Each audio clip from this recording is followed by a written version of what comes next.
Welcome everybody to the First Tech Challenge Coach and Mentor Workshop.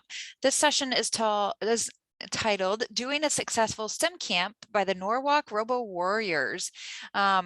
The STEM camps can be an awesome way for teams to do outreach and raise awareness in the STEM community. In this session, the Norwalk RoboWarriors will walk through the logistics of how to plan for and execute a successful camp in your area. So without further ado, I'm going to go ahead and turn it over to the students from Norwalk RoboWarriors Purple, huh? So I think there's Eli and there's shoot. Eli, I'm going to toss it over to you and you can introduce your teammates, okay?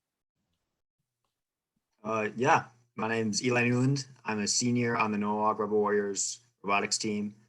I'm joined today by my co-captains, Sydney Fisher and Hannah Gross. And we have this presentation ready. We've done several STEM camps throughout our years in FTC, and they're always a lot of fun and good for the community and for fundraising. All right. I'll go ahead and get started on their presentation then. Like Eli said, our presentation today is about how to run a successful STEM camp. And my name is Hannah Gross. So Sydney, if you go to the next slide, we can get started with our agenda for the day. So the first thing that we're going to go over is what exactly will this session look like. We're going to talk about location selection for the STEM camp, how to schedule and structure it, how to select the best activities, how best to price it, how to market it, tips for making a successful STEM camp, and how COVID has impacted our STEM camps that we run in our community. So Sydney, next slide. All right, the next thing that we want to talk about is location. So what are some things that you want to consider when you're picking out the best facility to use for the STEM camp? So the biggest thing that we thought about was how convenient and like central the location was for our audience. And naturally for us, that became the high school. And then we started out with Lakewood, the local elementary school, because that's something that we knew that all kids had some way to get to because they went there for school every day. And then later, because of COVID, we shifted to the high school to have a smaller space that made for a better STEM camp as well. The other thing to think about is how much people can it hold? How many people are you planning to have at your STEM camp? And does this space hold all those people? You don't want it too big, you don't want it too small. You kind of want to have a good enough space where people have room to spread out and do all of their activities in separate spaces, but not so big that it feels like it's empty. The other thing to consider is how much does it cost to use or rent? And so that's why the school was a really great option for us, because since we were a school-sponsored activity, we could use the space for no cost. And then how much does it cost for the janitorial staff? Is another thing to consider.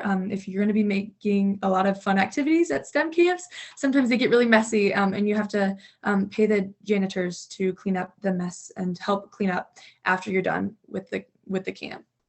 The other thing to think about is what kind of furniture do you need for the camp? So tables or chairs, how are you going to set up your space so that it's the best situation possible so it allows kids to get from their stations effectively. And then the other thing you want to think about, make sure that you have access to a restroom and for water, because a lot of times STEM camps are with elementary school students, and so you always want to have those on hand. The last thing to work through with your coaches is what the liability and insurance requirements are for that building. That's something that they can help you figure out and get sorted out as well. And then the other thing is when you are scheduling the shifts for when people need to show up at the STEM camp, which team members need to show up when, make sure that you give time for setup and for teardown, and so that you give everybody enough time to get there, either an hour to 30 minutes in advance to set up all of the stations. The next thing to think about is scheduling decisions. So our scheduling decisions were kind of driven by the location availability. When were we able to use the school? But then we also had to think about some other things. Was this a single day camp or a multi-day camp? And so that factored into our decision as well. And then the other thing that we wanted was to make sure that when we scheduled the camp, the two camps that we had, because we would have one in the morning and one in the afternoon, we would allow a break for us to get lunch and to reset between camps and kind of resort everything after the campers left. The other thing to think about is how old are the people that you're working with to give this camp to? Are they kindergarten through second graders, or are they third through fifth graders? Based on that age, you can decide the best time the time situation for that age group. And so we decided for kindergarten through second grade, we were going to do 2 to 2.5 hours, because we figured anything longer than that was kind of a little bit too much time for that young of group of children. And then third through fifth grade, we decided to have it up to 2.5 to 3 hours, depending on how many were registered and everything like that. And then the other thing is, how did we structure our STEM camps? So we wanted to make sure that we were kind of efficient with our time, and we would allow some flexibility for people wanting to register for the camp. So we did 3 camps in one day, one in the morning, one in the early afternoon, and one in the evening, to allow for kids who had other sports or other activities so that they could attend the camp regardless of the other things that they were involved in. And then the other tip is to check the local school and parks calendar to avoid overlapping other camps for the age group. So just see, is there football games? Is there art camp at the same time? And just avoid scheduling it in those same days to get the maximum amount of people who are able to go to the camp. And then the next thing to talk about is structure. So how are you going to structure the camp? How many campers do you want to allow into our camp? How do you want to group the camp? And then how are you going to line team members up with specific jobs each day? And then decide how you want to structure the camp. Do you want to have it a repeating structure, or do you want it to be that people can sign up for multiple sessions and have a unique camp experience each day? So what we decided to do with Norwalk was to keep a maximum of 20 to 25 campers in each session. That would allow us to have a good number of team members for each group. So we split it into like groups of 5 or groups of 4 per team member, so that each little group of 4 campers would have one like older mentor to help walk them through the camp through the day. And then the other thing that we try to do for our STEM camps is offer unique activities each day and for each camp. So the camper could attend all of 6 camps for the age group and experience totally different activities. So this would allow us to reach a wider, get more money because they're attending a lot more of our camps, and for that camper to have a really good exposure to STEM as well. And then we also grouped the same age per day. So one day for us was all kindergarten through second, and the second day was all third through fifth. And that was just a lot easier for us to schedule for that. And then the other thing is, since we have 2 teams at Norwalk, we'd have the middle school team, so 1, 2, 7, 8, 3 run one day of camps, and then the high school team 14, 50, 6, 8 run the other day of camps. And then one thing to think about is, do you want to require all team members to help at all camps? And do you want to allow them to count it as service hours? Oftentimes, allowing them to count it as service hours is a really good encouragement to have the high schoolers show up and really be able to help them take off a day of work to go and help at these camps. And then for middle schoolers, sometimes it's nice to have a mix of high schoolers and middle schoolers at one camp as well, so that they can mentor each other and act as different age role models for the campers who are attending the camp as well. And then the next page is structure decisions as well. The biggest thing to think about is registration. So we thought that for our camps, pre-registration is really important for us, because we want to know how many campers are coming and how much supplies we want to have. And so for us, we use paper forms, email registrations, and then the school online system to register campers in the past. And so all of these have worked great. And those are just a variety of options that you can use to schedule these. And then the second thing is that make sure that you email confirmations to all participants and then reminders throughout the day, because sometimes if you sign up 2 months in advance, it can be easy to forget about it if you don't add it to your calendar. So emailing confirmations and reminders to the participants is really important as well. And then the last thing is to lay out the schedule for the camp and stick to it. So if you're going over, and you can allow a little bit of flexibility in your schedule as you go throughout the day, but it's really nice to be able to stick to it as much as you can, so that you don't run behind and you don't run too early as well.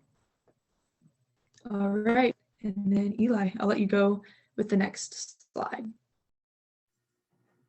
I'm going to be talking more about the activity selection for your camps, because that's a pretty important part. Because no matter how well you do at getting people interested the first time, if you don't have good activities, the kids aren't going to learn anything, and they're not going to want to come back. So when we are going about our activity selection process, we generally try to do different activities for the pre-K to second graders versus the third to fifth graders. the younger kids have short attention span. They're pretty easily distracted. You don't want to put something too complex in front of them that could drive them to being distracted is just ends up spreading across the group and causing problems. Simple activities with lots of movement. And you have to keep in mind that some of these kids have some difficulty with reading. So you have to factor that in when you're designing your activities, that they're not too reading focused, because that could lead to problems with some of these kids. And you don't want them to feel bad about that. For the older kids, the 3rd, 5th graders, they're so talkative. So you need them in small groups with activities that aren't too easy, that they get bored. Because if they're bored, then they're going to be talking and they're going to be causing a ruckus. And it just makes it really hard to keep control and make sure everyone's getting a positive experience out of it. That's kind of, with the young kids, we put them boy, girl, mixed groups, not an issue at all. With the older kids, sometimes it's more of an issue. They kind of get in little fights with each other. But we still we keep them mixed whenever we can, because if you get there with, kid shows up with all of his buddies, then he's going to be much more likely to cause problems in that group, instead of if he's meeting new people that he's not as comfortable with, he can kind of focus on the activities more. We take safety very seriously with these activities. These kids, very breakable. And there's lots of fun activities out there, but they're just too much of a risk of injury for these kids. So we try to avoid those. The activities should be simple enough that the instructions for them don't take more than 3 to 4 minutes, because they're going to get distracted during that 3 to 4 minutes, and you don't want to have to keep going back over the stuff. And so we have, with our set time constraints, we generally try to go for like 3 to 4 minutes of instructions and then 15 minutes worth of actual activity time to fit within our time slots. And remember that all of it should be about the STEM. You have to keep bringing up how it relates to STEM. Otherwise, you're just doing crafts with them, which is fun, but not super beneficial.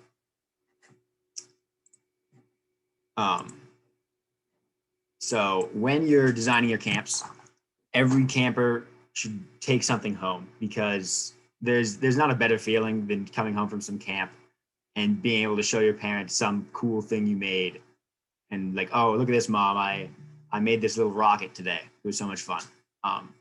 So we have, at the beginning of this camp, we bring them all in, we give them these little paper bags, we let them color while everyone's showing up to the camp.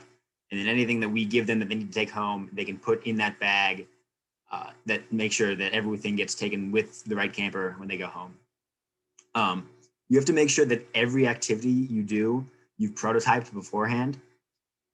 We've had problems where we're like, oh, this shouldn't be too complex an activity, but then it takes us, if it takes us 30 minutes to put together the prototype, we know that they're not going to be able to get it done in time. And it's really helpful to have a visual aid when they're trying to build the thing of what it's supposed to look like. It's also really helpful to bring in, we use like younger siblings of team members who are at the right age, and try to have them do the activities before we do it for the whole camp, to make sure that runs smoothly. And we always make little bags for each individual camper with all of their required things, so you don't have to, search for, oh, everyone gets one rubber band, everyone grab one out of the bag. It's just in their little kit bag and they can take it. And then keep your expenses in mind as you're buying your stuff. Because, if you're an activity that costs you, $1 to make each bag, doesn't seem like a lot, but if you're doing, you have 40 kids at your camp, that's $40 out of your thing. So you have to keep that in mind and weigh that, how cool the activity is versus how much of an impact it's going to have on your budget. And always look at the internet. There's so many cool activities out there that people have put out there for free that you can just access and use those activities for your camp. An important thing all right, Sydney, we're going to go to the next slide. It's really important that you don't just go straight activity to activity to activity. I'm sure you guys all in the audience have been to some event where they just go from thing to thing. And it doesn't matter how interesting the thing is, if you don't have a little break in between, you're not going to be focusing. And the same is true with these kids. So we like to do brain breaks in between each station. I personally like to lead these brain breaks. It's a lot of fun. We do stuff like in the box, out of the box, which is kind of a simple version of Simon Says. Simon Says, I Spy. We played some balloon volleyball. Can do some minute to win it with the older kids. We always do a robot demonstration, which is really cool to watch, see their reactions to that. And we like to do a game called Captain's Coming, where like, you say, you adapt it to robotics, like, 2 programmers programming, and you have to like get with another person, and 3 whatever. And that gives a little bit of competition, and it's a lot of fun for the kids and keeps them, once you're done with the brain break, they're much better at the next station, ready to focus.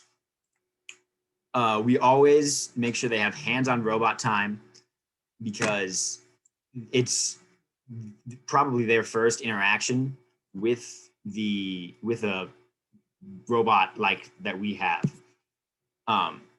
And we do it generally as a bigger group so that there's time to talk about what it does. We can drive it around. They can ask questions. And if you do it with small groups, you can have them go and they can drive it around. They can kind of manipulate it, get a close look at it. And we have a couple previous year robots that we have on hand that we use for these generally, because there's a possibility that it gets damaged, and you'd much rather have that happen to a robot that you don't need for competition anytime soon. And these kids, in just a couple years, like there's kids coming into our program that were at some of our STEM camps that first year. So they're going to join the team. So you have to get them excited for STEM and robotics in general. So some of our activities, we like to do coding stuff, generally simple block programming stuff like Scratch and code.org, teach the basics of coding with familiar concepts, lots of really helpful online tools for that. In the past, we have used like Lego Mindstorms, those little Lego robot things, which let them do some coding there. The coding can take a while to get going. So make sure you have time for it, and make sure, I think generally a general rule is 1, maybe 2 coding stations, because it's much less active than the other stations. So you want them to be able to not be forced to sit at the computer for too long and get distracted. My personal favorite activities are our engineering activities. We've done paddle boats, card towers, paper rockets, and marshmallow towers. I was in charge of one of the paper rocket stations. It was a lot of fun. It's the most excited these kids get, because they get to build something and watch it shoot through the air. These are the things that they can take home and show their parents as well as it introduces an element of competition, who can build the best rocket that it'll shoot the farthest. And that's really good for keeping them interested. We also like to do design and problem solving based ones. We've done, Rube Goldberg machines, pool noodles stuff, bridge builder using a program we found, and just drawing out sustainable cities. This gives the kids a chance to go about the other part of the engineering process, which is just thinking up creative solutions to these problems that we're facing, which is always a good stage. And our final kind, some of our favorites that we've done: build your own kaleidoscope, rubber band helicopters, marshmallow cannons, parachutes, Lego zipline. Lots of just, I think in general, when you're designing and building your prototype, if you're not having fun doing it, then the kid's probably not going to have fun. And that's, like, to me at least, that's a really important part of the camps, is that they have fun so that they can associate all the cool stuff they're learning through STEM with how much fun they had at the camp. So, Sydney will talk about the next bit. All right. So a really important part of these camps is to get the word out. So we elected for a flyer, and this flyer had many different forms. We had paper versions, forms for social media, and we asked team members and parents and even the school to post these so that we can best get it out. It's also really helpful to email local teachers, local principals, just get it to the kids as fast as and easy as possible. They can share it, and parents regularly check their emails when it's a email from the principal. And it's also helpful to talk to local daycare programs. So even if the kid doesn't normally go to Norwalk, they still have a chance to take part in this. And we also even hand them out at local community events, so like our 4th of July parade and more. We try and drive our pricing just based on supplies and just how much it takes to hold these camps.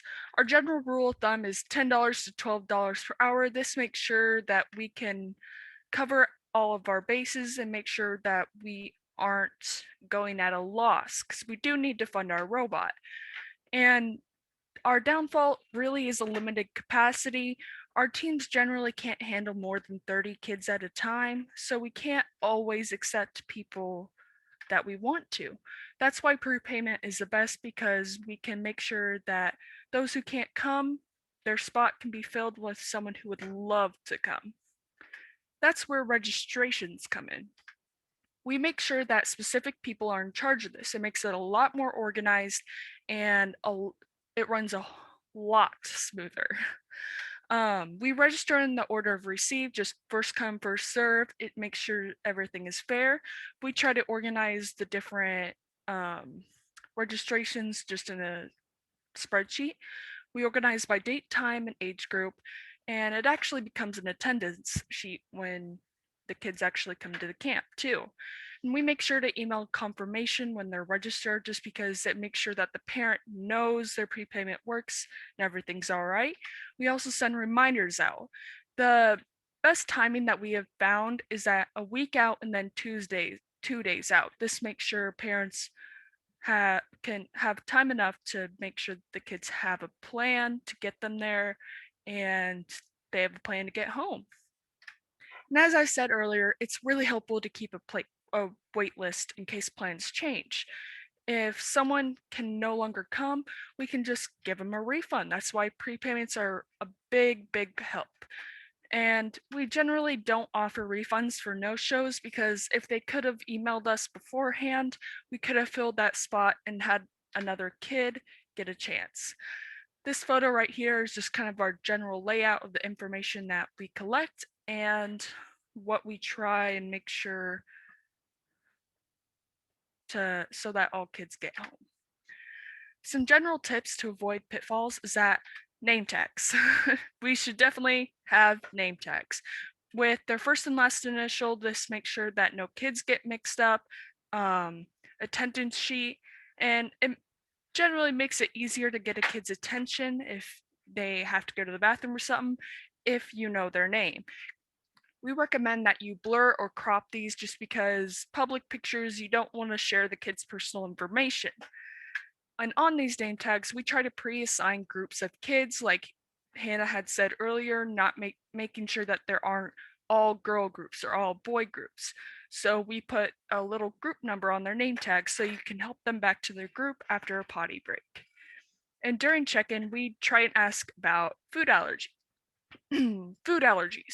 So we try to stick with popsicles, but sometimes kids just can't quite have a snack if we try and offer it, and we want to make sure that they do not have an allergic reaction.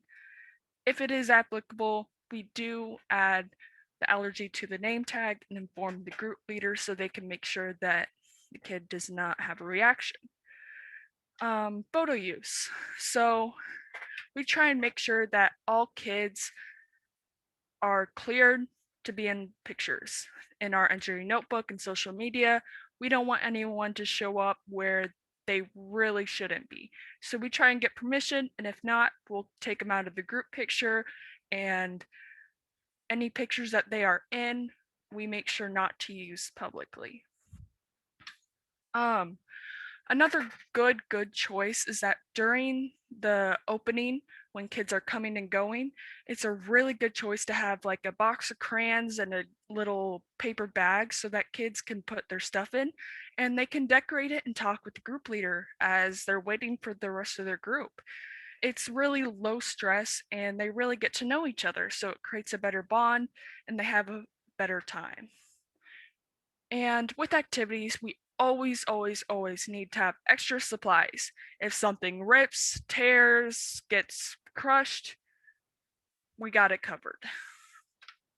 It's also a good idea to hand out like team merch, bling, whatever you'd like to call it. They can take it home. They love the stuff. Like, we'll regularly hand out bracelets and buttons, and we also hand that out as awards for like competition style stations. And with awards, you need to make sure you have enough for everyone. If not everyone is getting an award, it's not as fun and it can end up badly. It's also good to have junior engineer certificates and require the person that's picking up to come in and check them out so that the kids aren't going outside alone. We try to have a supply checklist just about 2 weeks before. Make a list of everything that you might need for the station so that we have enough time to get everything. This can include name tags, scissors, tape, paper lunch bags, attendance, and even the robot itself. So this year we had quite a few COVID impacts.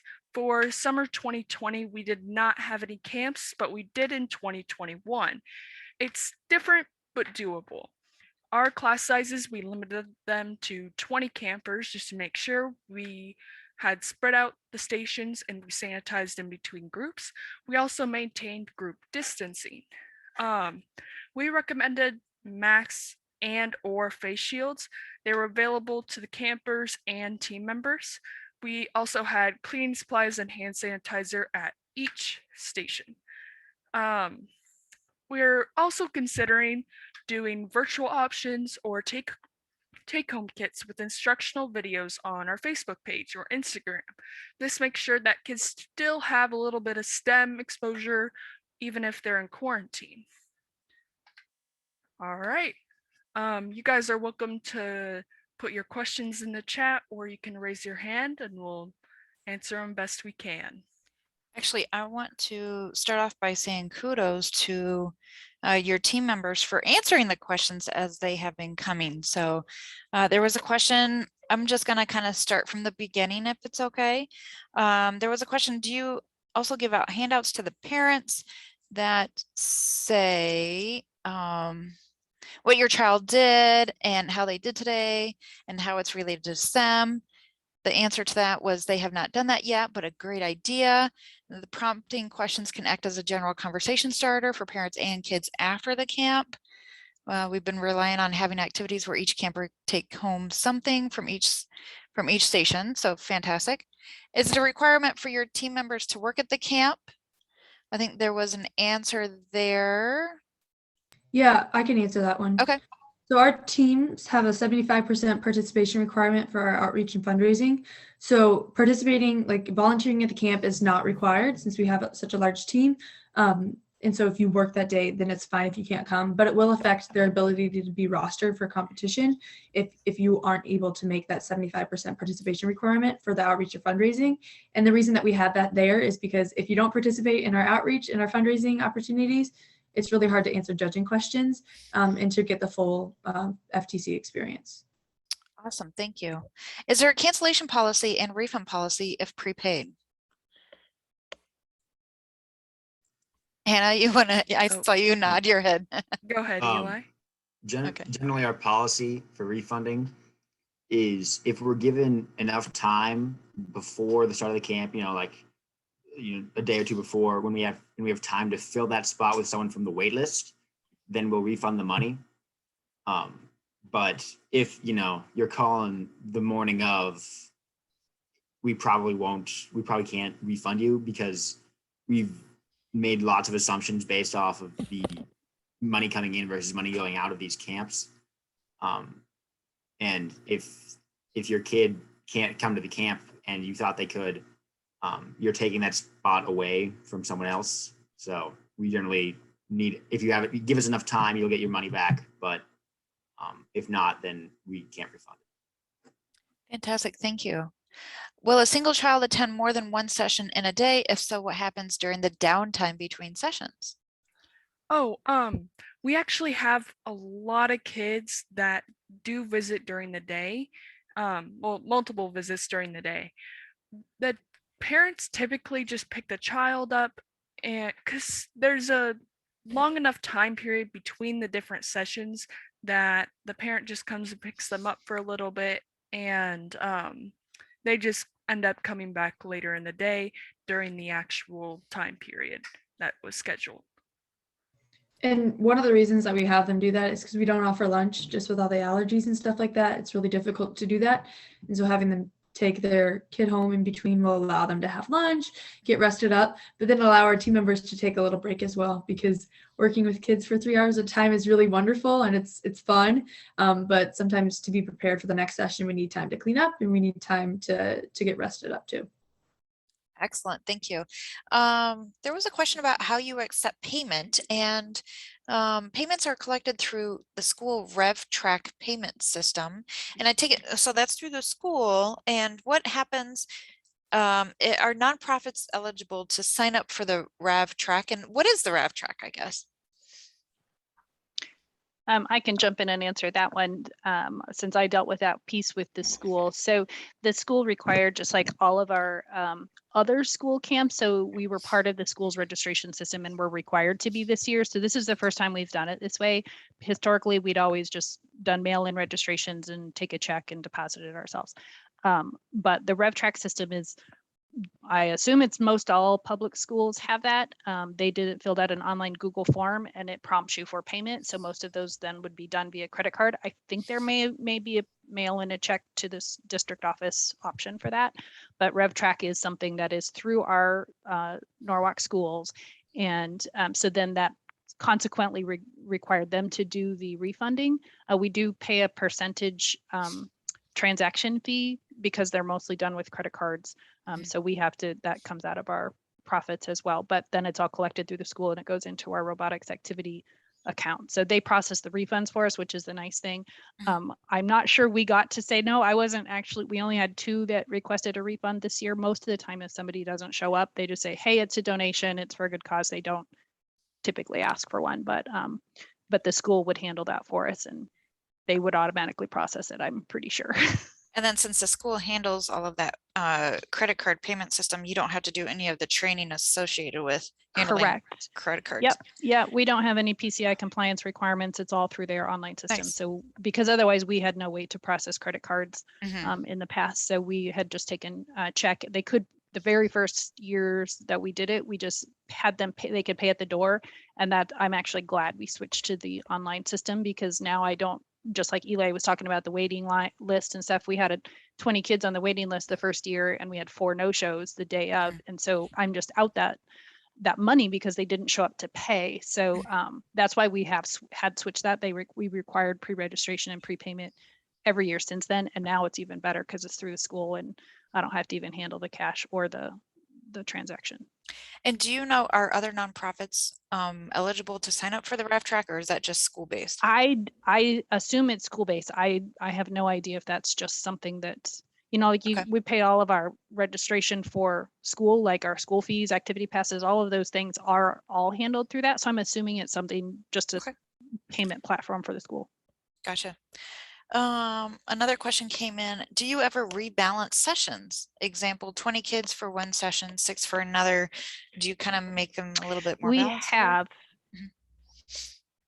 We had the first couple of years when we were doing an email registration, I had the ability to respond to them and say, hey, this session that you wanted is actually full. Would you be interested in another one? And almost 100% of the time they would switch to that option.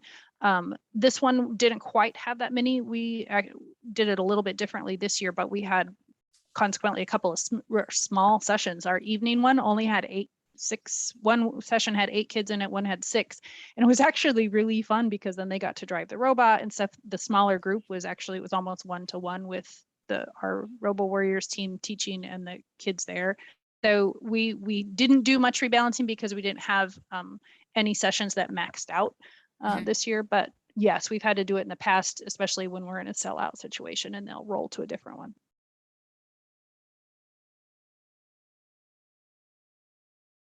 We had somebody asking about if we had contact information for additional questions. So if this is like for the parent, we have our contact information up on screen right now. If you want to reach out to the robotics team about any more questions about organizing the STEM camp, but then like contact information for additional queries for the camp specifically, we have our RoboWarriors at norwalk.k12.ia.us email account, the one that you have on screen that we link if people have questions about that.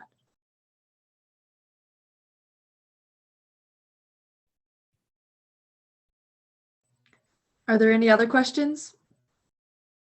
Very good. I just said that, but I didn't realize I was on mute.